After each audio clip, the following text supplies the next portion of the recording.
मुसलमानों को इस्लाम को जड़ से निकालने की कोशिश करते रहे, लेकिन खुद जड़ से उखड़ गए। इस्लाम था, इस्लाम है और इस्लाम रहेगा। मैं मजबूर हूँ के मेरी मदद कीजिए, लेकिन आज मजबूर अकेला हूँ, अनाथ हूँ, क्योंकि मेरी बात कोई नहीं सुनने वाला। मुसलमानों को इस्लाम को जड़ से निकालने की कोशिश करते रहे, लेकिन खुद जड़ से उखड़ गए। इस्लाम था, इस्लाम है और इस्लाम रहेगा। मैं मजबूर हूँ के मेरी मदद कीजिए, लेकिन आज मजबूर अकेला हूँ, अनाथ हूँ, क्योंकि मेरी बात कोई नहीं सुनने वाला। सनातन धर्म के सभी संगठनों, महामंडलेश्वरों के दरवाजों पर गया, उनसे कहा कि भाई मेरी उच्च स्तरीय जांच करा दीजिए, लेकिन हालात बद से बदतर हो। अब तो मुझ पे गैर जमानती वारंट लेकर मेरे घरों की कुर्की की नौबत आ गई है। मैंने बहुत दुखी मन से देश के राष्ट्रपति महोदया से अपील की है, इच्छा मृत्यु के लिए पत्र लिखा है कि मुझे अनुमति दी जाए, क्योंकि मैं बहुत डिप्रेशन में हूं। रोज एक कदम अपनी सुसाइड की तरफ बढ़ रहा हूं। मैं अकेला हूं, मेरी आवाज कोई पहुंचाने वाला नहीं। मैं मजबूर हूं, मेरी मदद कीजिए, ताकि मेरी मौत से पहले इस्लाम के धर्म वाले अपनी जीत का जश्न न बना पाए। न घबराओ मुसलमानों, अभी खुदा की शान बाकी है। बेशक अभी इस्लाम जिंदा है, कुरान बाकी है। बेशक अल्लाह का करोड़ा एहसान है। जालिमों ने हर दौर में आजमाया है। मुसलमानों को इस्लाम को जड़ से निकालने की कोशिश करते रहे, लेकिन खुद जड़ से उखड़ गए। इस्लाम था, इस्लाम है और इस्लाम रहेगा। बेशक सच्ची सच्ची एक छोटे से गांव में ये वलवला अंगेज मजमा, मेरे अजीजों, मैं चैलेंज करता हूं किसी नेता को कि ये जोश ला करके दिखा। भीड़ तो बहुत हो सकती है, बेशक 500 की 200 की तो भीड़ हो सकती है, और 100 रुपये लेकर आने वालों की तो भीड़ हो सकती है जी, लेकिन मेरे रब की जात पर मुझे यकीन है कि जिस इलाके में भी मैं जाऊंगा वहां 100-200 रुपये लेकर आने वालों की भीड़ नहीं, बल्कि अपनी गर्दन मेरे मुस्तफा के नाम पर देने की। हजरत मोहम्मद मेरे अजीजों, सब कुर्बान कर देते हैं मुसलमान। लब्बैक या रसूल के आला हजरत का ये फैजान है, सुभान अल्लाह। आला हजरत का ये फैजान है कि जब जब इस्लाम और मेरे मुस्तफ़ा करीम के खिलाफ उंगलियां उठाने की कोशिश की जाती रही, और उतना ही जोश और उतना ही वलवला ईमान का मुसलमानों में बढ़ता गया है। बेशक क्या बात है। साल भर पहले मैं भी बहुत जलसे किया और देखा भी, जी हजरत, लेकिन आज का हाल ये है कि उड़ीसा से लेकर कश्मीर तक बेशक और बंगाल से लेकर के आंध्रा तक, गुजरात से लेकर उत्तर प्रदेश तक, किसी भी इलाके से मैं गुजरूं तो आपका हाल तो जलसों का ये है कि बच्चा हो कि 80 साल का बूढ़ा हो, देखते ही वो फौरन जो नारा पुकारता है लब्बैक या रसूल, लब्बैक लब्बैक लब्बैक या रसूल अल्लाह, लब्बैक लब्बैक लब्बैक या रसूल अल्लाह। चाहिए, आराम से बोलना चाहिए। ये नारा आया है, और फिर मैं ये बात भी कह करके जाता हूँ इस मिंबर पर, अल्लाह ने अगर किसी को 100 साल की जिंदगी दी तो 100 साल तक जिंदा रहने के बाद भी देख लेना, इस नारे में कोई कमजोरी नहीं आएगी, इसी तरह जिंदा रहेगा। बेशक इंशाअल्लाह। इसलिए कि उन जालिमों को मैं कहता हूँ, तुमने वो चिंगारी को भड़काया जो हमारी जान से ज्यादा अजीज है। बेशक हाँ, हमारे हर चीज को छीना तो जा सकता है, इश्क़े मुस्तफा पर कोई हमला बर्दाश्त नहीं। हमारे साथ आपको मैं तारीख बताऊं, बगदाद को 5 मरतबा उजाड़ा गया है। 5 मरतबा ऐसा तबाह किया गया कि मुसलमानों के खून से दरियाए दजला लाल हो गया था। अल्लाह अकबर, अल्लाह। ट्यूनिस को, मिस्र को, लीबिया को, मराकश को, इतनी मर्तबा उजाड़ा गया, पूरा कत्ल गारत फिलिस्तीन में खून बहाया गया है। आज भी गलत होता है। इराक का हाल आज भी यही है, शाम यमन सब तोड़ करके तबाह कर दिए गए। हर सदी में, हर जमाने में मुसलमानों के जनाजों से जमीन गवाह है। बेशक। लेकिन मैं आपको एक बात बता देता हूं, तारीख के बाब में लाखों कत्ल तो लिखे होंगे। बगदाद में हलाकू के जमाने में मुसलमानों की खोपड़ियों से एक मीनार बना दिया गया था। Oh no. मीनार तामीर किया था। जुल्म इतना कर लिया इन लोगों ने दुनिया ने। और ये जो मॉब लिंचिंग कहते हो, ये आज की नहीं, मक्का वाले भी यही करते थे जी। बिलाल हबशी को पकड़कर मॉब लिंचिंग ही तो होती थी। बेशक। कूफा वाले भी मॉब लिंचिंग करते थे। जी। हर जमाने में होता रहा। लेकिन कान खोल करके सुन ले दूसरे लोग भी, और आंख खोल कर देख भी ले। हर जमाने में इस दरख्त को हिलाने की कोशिश की गई, कोशिश तो की गई जी। हो सकता है पत्ते झड़ गए हों, लेकिन इसकी जड़ तहत सरा में है। इस्लाम उस दरख्त का नाम है जिसकी जड़ें तहत सरा में और उसकी शाखें औजे सुरैया पर। इस्लाम तेरी नब्ज न डूबेगी हश्र तक, तेरी रगों में रवां खून है चार यार का। वाह वाह वाह वाह, क्या बात है मुफ्ती साहब। मेरे अजीजों, अब थोड़ी देर तवज्जो के साथ आप समाप्त करें जी। करम। थोड़ी देर जी करम। नबी करम सल्लल्लाहु तआला अलैहि वसल्लम की उम्मत में अल्लाह ने आपको पैदा किया और कुरान में कहा कुंतुम खैरा उम्मतिन, बेशक। तुम सबसे बेहतरीन उम्मत हो। बेशक।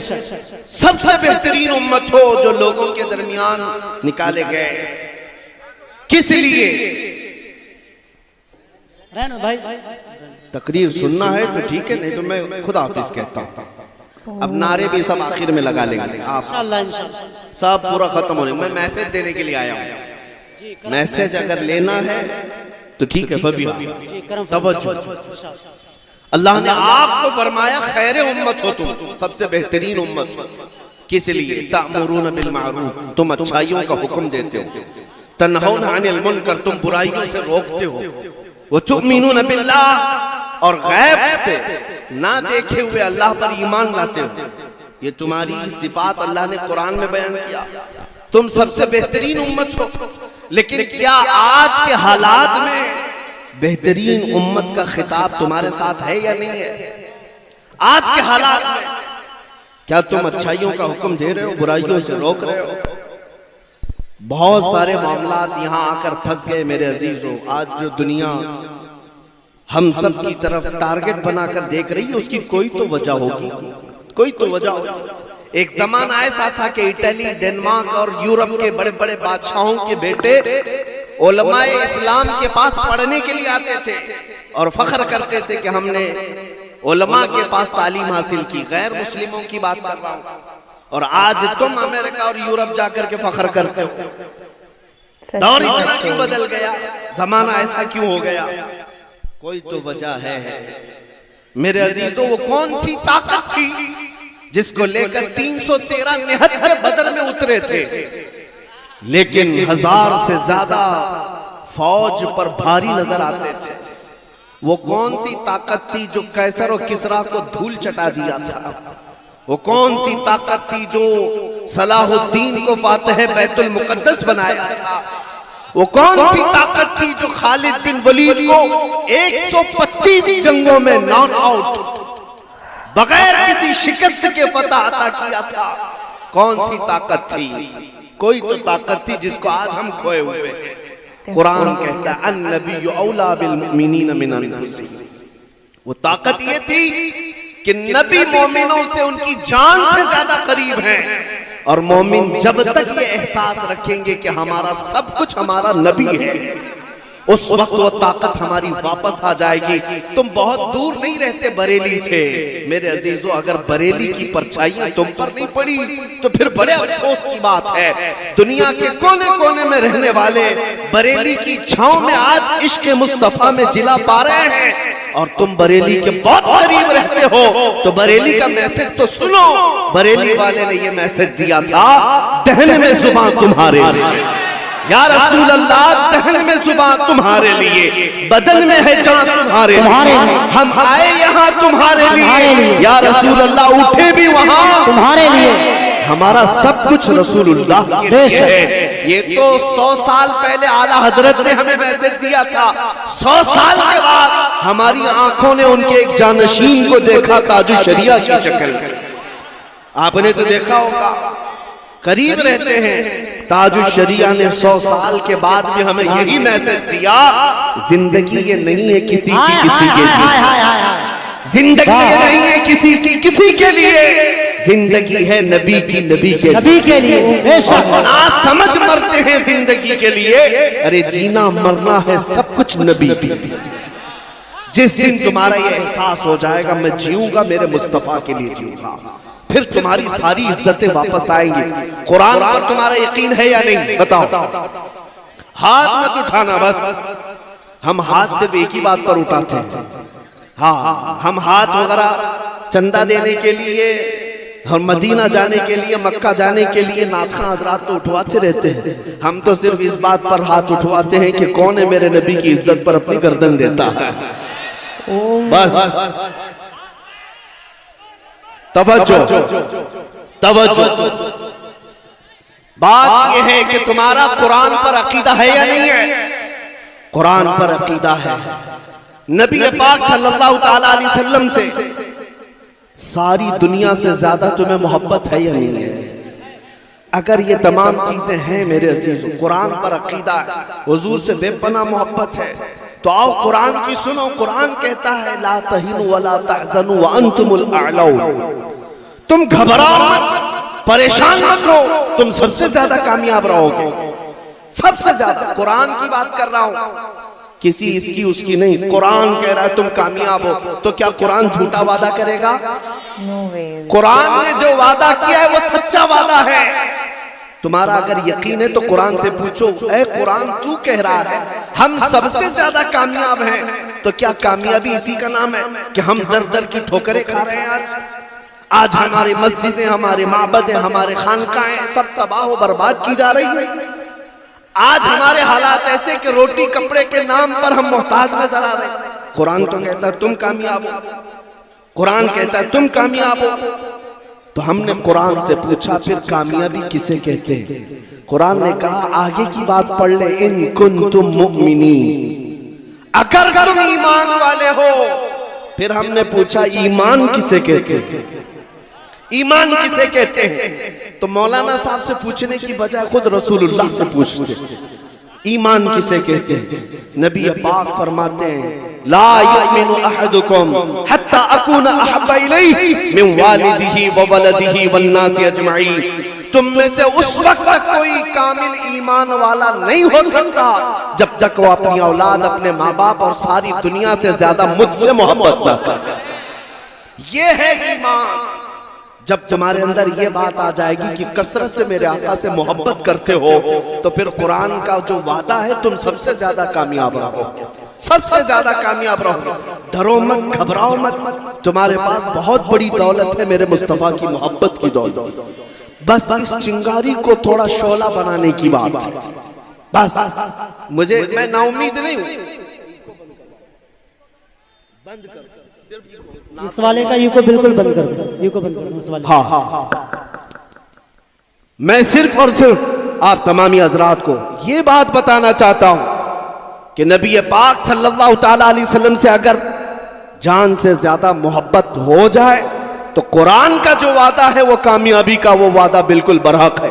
क्योंकि कुरान ने जब वादा किया था सहाबा ने वो वादा देखा है। वो बगैर चप्पल के आए थे बदर में, बगैर साजो सामान और बगैर तलवारों के आए थे। एक सहाबी हजरत सुहैल कहते हैं हमारे पास तो ऐसी तलवारें थी जिससे सब्जी भी नहीं कट पाती थी। लेकिन बद्र के मैदान में एक सहाबी हजरत उकाशा कहते हैं मेरे पास तो कुछ भी नहीं था बस सिवाय मेरे मुस्तफ़ा की मोहब्बत के। आया मैदान में, कहा या रसूल अल्लाह मैं भी मैदान में उतरता हूं, मेरे पास कुछ साजो सामान हथियार नहीं। हुजूर पाक ने फरमाया कोई लकड़ी पड़ी तो लाओ। वो कहते हैं खजूर के तने की एक सूखी हुई लकड़ी मेरे हाथ में आई, मैं नबी पाक के पास दिया। हुजूर पाक ने अपना हाथ उस लकड़ी पर फेरा और कहा जाओ इसी से लड़ो। हजरत उकाशा कहते हैं वो सूखी लकड़ी लेकर मैं मैदान में उतरा, उसी से कई काफिरों को मारा था। वो तलवार से ज्यादा असर करती थी। मेरे अजीजों, ये मदद जो सहाबा को आई थी वो इश्क मुस्तफा की बदौलत। उनका यकीन था रसूलुल्लाह की जात पर कि हम नबी के पीछे हैं, उतरना हमारा काम है, फतह देना मौला फतह देना मौला का काम है, ये इन्होंने बोला।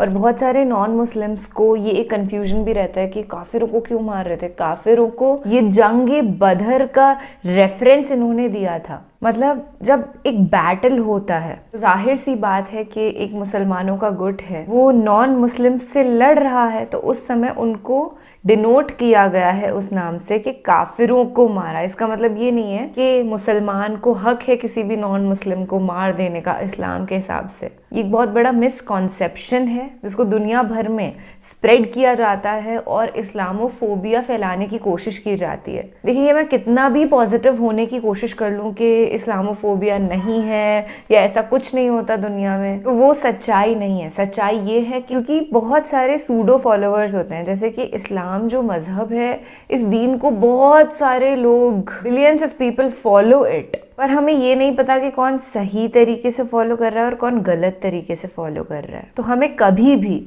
गलत तरीके से जो फॉलो करने वाले लोग हैं उनसे इंस्पिरेशन नहीं लेनी चाहिए कि ये हैं मुसलमान या इस्लाम दीन को, मजहब को अपनाने वाले लोग, बल्कि हमें उन लोगों से इंस्पिरेशन लेनी चाहिए जिनके अच्छे अखलाक होते हैं। जैसे कि नबी हजरत मोहम्मद सल्लल्लाहु अलैहि वसल्लम की जो उम्मत है वो हमेशा उनके नक्शे कदम पर ही चलेगी और हम हमेशा उस तहजीब व अदब का पालन करेंगे। This is a better way to address thousands of Muslims जो उस सभा में बैठे हुए थे। और जहाँ तक बात है वसीम रिजवी की, उन्होंने स्टार्टिंग में मुफ्ती साहब ने एक स्टेटमेंट दिया और वहीं पे सब कुछ, ये जो जितेंद्र सिंह त्यागी जी का किस्सा है वो धराशाही हो गया कि इस्लाम को मिटाने की कोशिश आज तक बहुत सारे लोगों ने करी है पर कोई भी सफल नहीं हो पाया और ना ही कभी हो पाएगा, क्योंकि अल्लाह का दीन है ही इतना सच्चा।